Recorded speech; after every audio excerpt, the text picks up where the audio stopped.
This is Nan McKay, and I would like to introduce you today to Amanda Poulson. Amanda is the cruise director of the Azamara Quest cruise ship, and I met her on the cruise it's a 10-day wine and culture cruise, going from Southampton, England, to France, to Spain, and then on to Portugal. Yes. Great itinerary. And she is responsible for much of that. So we're going to talk about all the areas of responsibility. But she has such a fascinating background that I've just got to talk to her about the background as well. All right. Because it is wonderful. In fact, you have been in musical production since the age of 10. 8, I think, was my stage debut. Oh my goodness. 8 years old. Yeah. And you went on opera stage, right? Yeah, my mother was singing the lead, and my dad was singing in the chorus, and taking me along to rehearsals to be in the show was just cheaper than getting a babysitter, so I was the child extra in countless productions. Well, let's talk about all the things that you've had that kind of led up to this career that you have now, and then talk a little bit about what you see for the future. Okay. So welcome. Now, the roles that you've played are really impressive. I mean, we're talking the breadth of the roles is absolutely amazing. Oh, thank you. Let's start at the beginning. That's when you were just 8 or 10 years old in Madison, Wisconsin. Yep, that's where I grew up. I spent 20 years in Minnesota. Oh, okay. So you're a right Midwestern girl. next to All right. you. Yep. You know what a cheese curd is? Yes, I do. Yep, it's important. I certainly do, especially from Wisconsin. Oh, and I love them. They're the best. So, were you like singing around the house when you were young? Yes, because music was, my sister and I both played instruments, but I was a dancer first. So I was taking dance lessons and I sang, but I had no aspirations to be a singer. It wasn't until after many years of dancing that I started doing some musicals, and one day my dance teacher kind of heard me singing, and she put a mic in my hand, and you could do this too. kind of followed along with what my mom was up to. And I knew I wanted to be in the musicals growing up, so high school musicals were a big thing that you want to be a part of, but I was a dancer primarily growing up. Well, the amazing thing is that when you were 14, you were featured as a dancer in Russia. I was actually 12. Yeah, that was an international tour. We had competed at a dance competition in Chicago, and there was a scout there looking, and they were promoting U.S.-USSR relations. They were looking for kids who were good dancers, but were also really nice people, because it was sort of an ambassador type role. And my little hometown studio from Madison, we were nice kids. So they liked us. They kind of hired us, and we did Copenhagen, Denmark, and then on to Russia. We were in Minsk and Moscow. I got to perform in Gorky Park when I was 12. That was pretty cool. Yeah. Now, how did your parents feel about all this? They loved it. They went along on the trip. Did They chaperoned, and it was an amazing time. It was 1988. Glasnost was just sort of starting, and it was, now having been back to Moscow 20 years later to see how things have changed, it was amazing. They had lived abroad for many years, so travel wasn't, out of the realm for them. But it was pretty neat. It was an amazing opportunity. How had things changed? Of course, you're looking through the eyes of somebody who's 12 Yes. versus someone who is now not 12. And what do you think on the difference and how things have changed? For me, it was at 12, you notice things like people standing in long lines for food rations. I went to the Gumi Mall in Moscow, and the stores were all boarded up and closed, and there was nothing there. And 20 years later, there's McDonald's on the corner, and the Gumi Mall is filled with Louis Vuitton and Prada, and it's just a completely different experience. Yeah. Interesting. And just to be able to have experienced it at that young age is amazing. Now, when you graduated from the University of Wisconsin, you moved to New York. I did, yes. Woo! So, what was it like as a young person, who's been from Madison, Wisconsin, to get into this big world of New York City? It was very exciting. I had done some summer stock theater in Vermont, met some friends there. They said, "We're going to move to New York, want to come?" And I sort of said, sure. Moved off to the city, found a nice little apartment, got some temp jobs. I confess I didn't do as much auditioning as I wanted to. First, 9/11 happened, and so shows and work and things like that shut down. So I was very lucky that I had a job that I had just taken after the summer. So I was working, and then 2002 I had a bad fall at the Broadway Dance Center and crushed my ankle, had to go through surgery. So I spent a lot of my time in New York just working, but living the life of a working New Yorker and having access to go see the Met and Broadway shows and all that. And that after about 5 years and ankle frustrations and not really feeling sure what to do, that was when I decided to move home and open a theater company. Yeah. So let's go back to New York for just a second. When you were there, were you working in the entertainment business? No, I worked at a corporate real estate firm. Really? Yep. I didn't. That one, I am really surprised at that one. That's fascinating. So you worked with the real estate company, and did you room with people, or I mean, when you get there as a new person? I had roommates that I'd met who were all, we were all, wannabe singer dancers auditioning, and but we. I lived with my friend Mark for 2 years, and then my best friend Carly for 3 years. Yeah.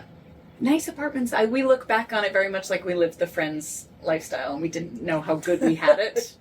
At the time, we felt tired and were working hard, and I look back on it, and I'm like, we had it so good.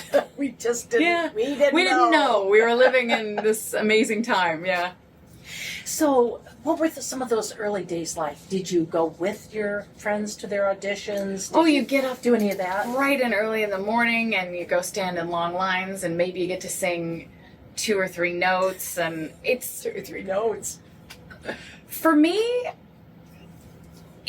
it's just, I'm not a super great self-promoter. I'm never going to send agents my headshot on a postcard and standing on long lines to sing 12 notes. It just...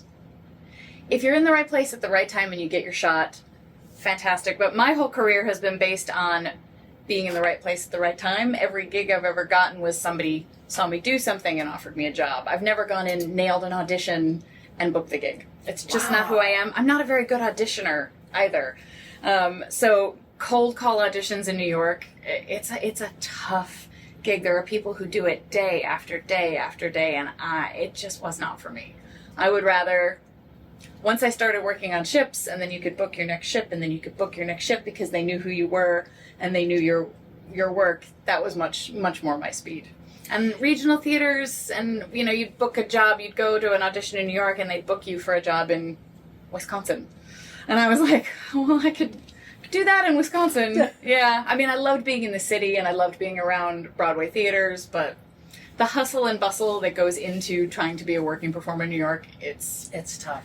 Yeah, it's not for me. Yeah. But you were in many memorable productions. Oh, I've had some great roles.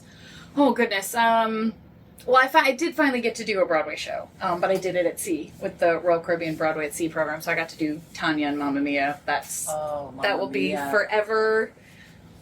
Because I was living in New York when it was on Broadway, and I used to have the Today Show on in my office every morning making coffee, and the commercial would play, the "See that girl, watch that scene, think of the dancing queen, now tonight at the Winter Garden Theater." And it wasn't until 16 years later that I was doing the West End production of Mamma Mia, and we were doing the ending, and I heard the "See that girl," and all of a sudden in my head I heard, "Live tonight at the Winter Garden Theater." I was like, I'm in the show that I watched the commercial from. Like, that exact moment happened, and it didn't happen the way a young person who moves to New York dreams it's going to happen. I didn't book the gig in New York, in the heart of New York. I got to book the gig on a cruise ship that was sailing around the Caribbean, doing what I love, being at sea, and still getting to do the Broadway show. But it was very much a light bulb moment when I heard that track and remembered seeing those commercials and thinking, oh, someday that'll be me. And someday it was me. It was. Yeah, just not quite in the way that I had pictured it, but in the way that it was meant to be. That's fantastic. Yeah. What are some of the other productions you've been in? Oh, let's see. Some of my favorites. I got to play in between ship contracts. I went home to the theater company that I founded and got to do Ursula in Little Mermaid. And I had grown up wanting to be Ariel and sing Part of Your World, but I'm a little long in the tooth for Ariel. So I got to play Ursula, and I'll tell you, it was the first time I really and truly played the bad guy. So much fun. getting to be evil and mean and just really sort of embrace the sort of horribleness of getting to sing Poor Unfortunate Souls was really fun. It was so good. I tapped into my dark side. Yeah, that was a really, really fun one. Last 5 years is probably my favorite show that I've ever done. I will sing that music. If I could book a gig doing that show for the rest of my life, I would. The music is just incredible. So that was a bucket list role as well. Well, you've been active in the Four Seasons Theater, yes, right? In Madison? Madison, Wisconsin, yep. And you really had several roles. Tell us about what you did within that. It wasn't just one thing that you did. You did a lot of different things. So I was living in New York and feeling a little lost and knowing I didn't like the hustle and bustle, and my best friend said, why don't you move home and start a theater company with me? You're like, and it was kind of like when I decided to move to New York, my friend said, you want to come? I went, sure. On the phone, I just listened to her and I went, you know what? Okay, I was packed up and moved within 2 weeks. I was back in Wisconsin. We started a sort of grassroots theater company with some of my friends that I'd gone to school of music with. And it's only grown. I mean, I left to go to sea in 2008. We started the company in 2005, and they're still going strong. They bring in a lot of outside hires, and so I did some roles with them, but I was also the youth theater director. Did a lot of directing and choreographing of the youth shows. So they have a youth program that goes along with the main stage shows to help cultivate new talent. And I love doing that. Well, you even choreographed, do I remember? Oh, yes. 20 so plus many, yes. high school productions? shows, yeah. Wow. I have a lot of friends who went on to become music teachers. And they would be doing their school musical and they needed a choreographer. So I would come in, choreograph the show, get to know the kids. And it was a great creative outlet for me, and I could never be a teacher. The amount of patience that is involved and the commitment, but to come in and teach and be the fun one for a couple of weeks, that really suited me. And it's really fun to see the kids go from not knowing a step to shining on stage. You kind of feel like a proud parent. Oh, you do. It's pretty exciting to watch that come to life. And you've even been like a dance instructor, haven't you? That was my high school job. Well, I worked at McDonald's when I was 15, and then when my dance teacher said, how would you like to start teaching classes at the studio? I quickly turned in my McDonald's uniform and was ready to be a high school dance teacher. One of those, sure. Yeah, it was another one of those, sure. Yes, I will do that. Here's my uniform, McDonald's, thank you. I'm ready to teach dance. Yeah. So what did you most like about working with the younger people? Watching those light bulb moments happen. I'm, again, not patient. So my best friend is a high school choral teacher, and she is a teacher through and through. And, we'd be watching a rehearsal, and I'd get so frustrated and say, why is she upstaging herself? And she would look at me and go, because she's 15, and she's never done a show, and you have to teach her what that means. So it was my light bulb moment of, okay, this is upstage, this is downstage, you have to, it is a craft. Back to the that basics. You have to learn, yeah. And, it's not innate. And so watching them pick up those tools and learn how to take a step from being just a dance step to performing that step and watching that growth it's really exciting. And just watching that person bloom. Yep. When they have that moment where they let go of their fear too, because there's a lot of people, you kind of live behind your shield, and on stage if you do that, it just doesn't work. You really got to let it all hang out there, and watching a kid cross that threshold and really give their all and enjoy giving their all, feeling that, taking the risk and having it succeed, it's and neat the proud to watch. mama says, oh yeah, you're in the back it. of the house going, yes, you did it. yeah. Well, tell us a little bit. You said you love to sail, so tell us about your cruise ship career and what's some of your experience you've had. Well, it was funny because I had done summer stock in Vermont, where I met my friends who I moved to New York with, and years later I was working at Four Seasons Theater, and through the magic of Facebook, another friend of mine who I'd done summer stock found each other on Facebook. What are you up to? He said, I work for Royal Caribbean. I've been doing production shows. And he made it sound really cool. And I thought, well, that's something different. He said, well, why don't you send him your reel and I'll tell him it's coming. I sent off my audition reel, which was literally just packages from shows that I'd done. Once again, every show that I did led to a different theater, a bigger theater, an equity contract. So I sent off this audition tape, and a week later I got a phone call asking, could you be in Miami in 5 days? We have a contract in Europe for the next 8 months. You're like, deer in the headlights? A little bit, because I had commitments and I was choreographing shows, and it was just one of those when I read through the contract and the opportunity, and having heard from people that were doing it, it was another moment where I just sort of went, okay, and I packed everything up and I went down to Miami, started rehearsals. At the time, it was the biggest ship in the world, and I was only the second cast, so the ship had just launched, and it was incredible. I mean, 1,500 seat theater, hydraulic lifts, people flying through the air, and I'm in head-to-toe sequins, singing on stage. I mean, it just... the scale that some of those productions are able to do is astounding. And after one contract, I went home, I sold my condo, I sold my car, I put everything into a storage unit, and knew that I was going to be... At the time, I was like, well, I could do this for 5 years. It's... let's see, that was 2008? 15 years later-ish? Yeah. And Where did it go? Where did it go? I never saw it going to this chair at the time, but yeah, I've seen the whole world. I've performed in the big venues. I've performed in the smaller theaters, like here on the Azamara Quest, that I love so much. So intimate, really. Intimate, and a connection. Completely different style of performing. Just, yeah, no, I've been very, very lucky. Ships that I've been to Antarctica, I've gone to Australia, Yes. Vietnam, South America, just everywhere in the world. I get to sing and perform. What's nice is rather than doing 3 months in Cincinnati and 4 months in Idaho, you're doing 10 months on a ship that takes you everywhere you could possibly want to go, and you get to have amazing experiences while you're having the amazing experience of performing and doing what you love for a living, truly. The first time I really got to put down on a, you go to the doctor, what's your employment? Singer. Usually they say, so do you wait tables? And I gotta say, no, I legitimately make my living as a singer. That was a really neat day too. That was a good one. Well, let's talk about what a cruise director really does. Boy, I had no idea when I signed up for the gig. It's got that little one thing that says perform related duties as required, right? A little bit, yep. I had been with Azamara since 2012 in the cast. I'd done 5 or 6 cast contracts. I'd left briefly to go back to Royal to do Mamma Mia, because I wanted to do the big Broadway show. And then I was in the last cast on the Azamara Quest before they were changing their entertainment program, and then they announced they were going to launch the Pursuit. So there was going to be a new ship, and they were going to need to staff it up, and the team that was working on board the Quest, a lot of them were doing the takeout for the Pursuit. So I was working with Hotel Director Richard, Captain Carl, Tony Markey was the cruise director, and I know Tony Markey, I know Captain Yeah, they Carl all Smith. three of them, they've all become my big brothers, let's face it. They all kind of said, hey, would you want to stick around and do management? And it was another one of those where I didn't really have to think too hard because I didn't know what I was going to do next. I kind of wanted to be done production casting and do something different, but I didn't know what that was going to be, and that seemed like a cool opportunity, so I joined the Pursuit for the takeout as Tony's assistant cruise director. I was supposed to learn the ropes as his assistant on that first contract. Unfortunately, when the ship went to launch, he had ruptured his retina the day before we launched, so I was the cruise director for the maiden voyage. Oh, and I didn't have a clue.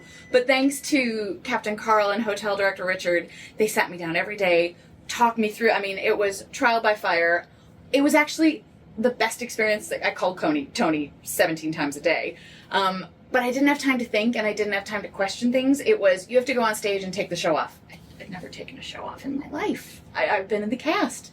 I didn't have time to think about it. I didn't write out a script. I just sort of went out there and made it up. And then when Tony came back, then I got to watch him and the nuts and bolts and the ins and outs and how to be a manager and how to run a department of 20-odd people and all of those things. But a lot of the fear of taking the reins as cruise director when he went on vacation and I stepped up and took over for him, I'd gotten all the fear kind of out of the way. You did the trial I had by to, fire. yeah, really into it. Yeah. But I would never have gotten through it without Captain Carl and Richard holding my hand and believing in me. They all kind of said, we think you can do this. We're not worried. And I was like, well, if you're not worried, I'm still worried. But I'll do it. But you felt like it was easier from that point on because you had gotten the fear out of it because you had to do it. Yeah, it's a completely different job. It is a little like teaching, though. Mm-hmm. I have this department that I run and manage, but I have a cast that I'm supporting, and I'm trying to help them grow. I'm trying to help our 2 singers build their shows now, because when I was in the cast, I got to build my show. So it's really fun to sit down and talk with them and help them plan their set lists and all that sort of mentoring is a part of being cruise director as well, and that's the part I enjoy the most. Now, the entertainers actually come through another company, Yes. don't they? Mhm. They go to a company in the U.S.? Yeah, they're based out of New York. It's called RWS. They hire the cast, they write the shows, they train them up, and then they come to the ship fully formed and install the shows here, and then are in operation here. That's fascinating. Yeah. So the staff that you supervise, the 20 people you're talking about, those are performers. 6 cast members. We've got 5 in the Quest band, 4 in the band that's in the living room. We've got our den musician. I've got an activities host who's the DJ, my assistant cruise director, and then we've got our AV team and our broadcast team. So it's small but mighty. Interesting. What do you think are some of the biggest challenges of the job? Working at sea comes with unique challenges, like we're out of paper and the delivery hasn't come. Like something silly like that. Or our piano player's flight was delayed and our other piano player is signing off. We're not going to have a piano player this voyage because he couldn't get here. Or, I mean, all kinds of things happen and you really learn how to tap dance and make it work. Gotta do it. Yep. I would even think the rough seas and then somebody being, Seasick. or thrown. I'm thinking on the dancing. For the dancers, so if we're looking ahead and the captain says it's going to be rough seas and I know it's a dance show, he can sometimes slow the ship down for that time they're going to be on stage, work on the stabilizers. The first thing we do is cut the high heels. Then we take out any lifts, and if it's really bad and it's unsafe, someone could get hurt because this is their careers. If they sprain an ankle or twist their knee, which could happen anytime. It could happen walking in port, it could happen on stage, but True. Why elevate the risk? Yeah. If we can't replace the show, it sort of is what it is, but usually if I know it's coming, I'll try to swap the schedule around because it's not worth anyone getting hurt, but there are ways that they can reblock and still give a great performance, but maybe they're not lifted as high in the air because the ship's moving. Yeah. Now, Tony used to be a performer as well, and then went on to be cruise director. Yes. And is that a kind of natural progression or not? Yes, it actually is, especially on Azamara because the role of cruise director is a performing role. You need to have your own show, you sing at White Night, so it does make sense, especially if you've been in the cast here and you get to know Azamara and the brand and you know our operation, you know if it's a good fit. It was very easy for me to say yes because I knew I wanted to stay here with this company and this team. It was an easy transition to make. Thinking back on your life, what would you say is one of your more significant moments? The day I decided to accept a contract to go to sea, that changed my life for sure. Getting to do the Broadway show, meeting my future now husband, but at the time he was working on the Allure when I was doing Mamma Mia, meeting Matt there, and then bringing him with me to Azamara. I think getting married is probably the most significant. That's the biggest life changer. So he works with you now? Yes, he works here on the Quest. Wonderful. Yeah, we're very lucky. Yeah. That is terrific because it gives you a full understanding of each other's jobs. Yes. And the company. When we go home at night, we're able to close the door. And we still get to work and travel, but we get to go home together, end the day together, start the day together. We're really, really lucky in that respect. A lot of people who work at sea have left families and loved ones at home. We have a lot of people whose kids are at home and they're working at sea. And now that I was a nomad. It didn't faze me at all. Long distance relationships. I was going to be at sea. Now I don't think I could do it without him. He's my right arm now. And we're so lucky that our schedules are aligned here at Azamara. Definitely. It's a blessing. I have interviewed both Christine and Tony, and she sometimes comes on board. Oh, yeah. She'll with stay him. for long stretches. Yeah. And I think that makes your life so much easier, doesn't it? It makes it easier to stay at sea because a lot of people sort of age out. Not because they get older, but because life and your life choices draw you home. And Matt and I are able to stay at sea longer because we're doing it together. And we both really like being here. We're lucky. We love our jobs. We love Azamara. And we love that we get to do it together. We've got the best of all worlds. Best of all worlds. I am an incredibly, incredibly lucky woman. Thinking about a young person who might want to do what you're doing, what advice would you give? To a singer, I would say study your classical repertoire. I know that's not what you want to hear, but every young singer that I've worked with says, oh, I want to sing Defying Gravity from Wicked. How do I do that? And I say, learn your 18th century Italian arias, build that technique so that you're not singing from your throat. So it's that pop color is just a color that you put on and you have healthy technique. You will be light years ahead of every other singer because vocal fatigue is real. And if you have good technique as a base, you can do anything.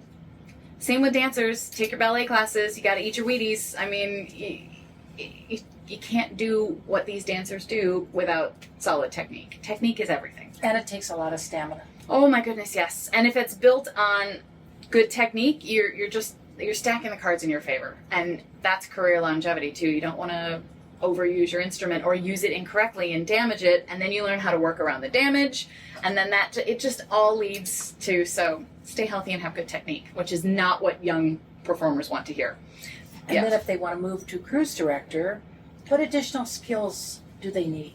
Boy, I worked at a real estate firm in New York, and all of those office manager skills have come in so handy. Makes sense. There is a lot of behind the scenes to make all the things that the guests see happen. It doesn't just happen. It is scheduling and planning and paperwork and all of that filing, and you have to have the right forms, and you have to coordinate this, and you got to communicate with Shoreside. When I bring on a local show, it's not just as simple as, hi, do you want to come to a show? Okay, we'll see you then. It's security certificates, and I mean, there's so many moving pieces, and being organized and having office skills. Excel is your best friend. Everyone should learn Excel. It really, there is a world of like office skill and managerial skill that goes into this. I'm glad that I was a secretary for a while because my typing is very fast. Yep. But yeah, it's a lot of practical real world skills come into this, much more than I would have ever realized. So do you also choose from probably the company that supplies it, people that do the lectures on the cruise ship? They are sent to us from another company. So we get them. I don't really get to vet them before they come, but I get to review them after they've been here. So we have some lecturers that come back to us time and time again because we say, boy, they really worked for our guests. I really like their material. I like their energy. They were easy to work with. Or we get some people who I just say, boy, their style is just not our guests, and we need a different fit. So I'm able to give feedback and make requests. Same with our musicians and our teams. I can say, boy, this person is a great fit. This band is really what we want. Please send them to us again. Guest entertainers, same thing. They get sent to me, and then I get to say, that wasn't right for our guests. Or, this was perfect. Please send them to us again. So we do get to give a lot of feedback on the entertainment that comes to us. You've sailed around the world many times. You've seen so many different people all over the world. If you had a wish, what would your wish be for the world? I wish the world could run itself the way life on a cruise ship runs. We have, and this is a small vessel, and there are vessels, massive vessels, but here on the ship we have 40 countries represented by our crew, which means 100 religions, which means 200 life philosophies, which means 1,000 different world outlooks, different cultures, traditions, everything under one roof. And we manage to live and work and support and thrive. And it's because we've all come to this vessel with an agreement that to have the privilege of living and working here, you have to treat every single person with respect. You may go back to your cabin and you may have had a huge fight with them for whatever reason because that person angered you, or that culture, that religion just doesn't vibe with you. And you can go home and deal with it however you want mentally. But when you appear in the world, you're going to greet that person with a smile and be respectful and kind and supportive because we're all on the same team. And I think if the world could figure out how to look past their differences and see the person behind the culture or the religion or the country the way we do on a ship, the world would be such a better place. I have learned so much from the crew with different cultures and different backgrounds. I have learned how to celebrate the differences, and it's the differences that make us stronger and make us more interesting. And we are spoiled to have that environment here on a ship because the world hasn't figured it out yet. And we've figured it out here, and that's why I don't want to leave. And if you could just be that little microcosm Yep. that could spread elsewhere. Yeah, we are privileged to get to celebrate each other and work alongside each other and figure out how to negotiate some of those natural differences and find the strengths in those differences. That's what I really see here on board. And the understanding and the compassion when you've someone who is completely different to you in every way, in every upbringing and culture, and you work alongside them for the same goal, suddenly all you are is humans. And that's what happens on a ship. And I'm getting emotional just thinking about it because it really is, it's wonderful and the world needs it. And we've got it. Thank you so much, Amanda. Oh, I did. I got very emotional just thinking about that. Well, and you're right. You're absolutely right. I wish the same kind of thing. And we can only take that and have a better understanding, respect, forgiveness, appreciation, and concern. Working towards the common goal of taking care of everyone. Yeah. Hopefully the world. world is headed that way, but we have it in this nice little bubble, and I love my bubble. Thank you so much. Oh, my pleasure. Thanks for being here.